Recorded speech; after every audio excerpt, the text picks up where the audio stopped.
قیلا ملکہ بلقیس سے کہا گیا، قیل لہا ادخلی، تو داخل ہو جا، الصرح، محل میں داخل ہو جا۔ وہ محل میں داخل ہوئی۔ سلیمان علیہ السلام تخت پر جلوہ افروز تھے، اور بیچ میں ایک تالاب تھا۔ اس تالاب پر شیشہ لگا ہوا تھا کہ دیکھنے والا یہ سمجھے کہ یہ تالاب ہے، حقیقت میں اس کے اوپر ایک ایسا شیشہ لگا تھا کہ نیچے سے پانی اور مچھلیاں نظر آتی تھی، رنگ برنگی مچھلیاں۔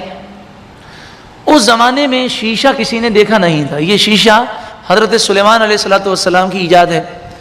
فلما رأتہ، جب ملکہ بلقیس نے اس تالاب کو دیکھا، حسبتہ لجۃ، تو وہ سمجھی کہ یہ تو گہرا پانی ہے، لہذا وکشفت عن ساقیہا، اس نے اپنے کپڑوں کو اوپر کیا اور اس کی پنڈلی یعنی پاؤں اور جو پنڈلی کا حصہ ہے وہ اس نے کھولی۔ جیسے آپ کو پانی میں جانا ہو تو تھوڑا سا آپ نیچے سے اپنے کپڑے اوپر کر لیتے ہیں تاکہ کپڑے گیلے نہ ہو۔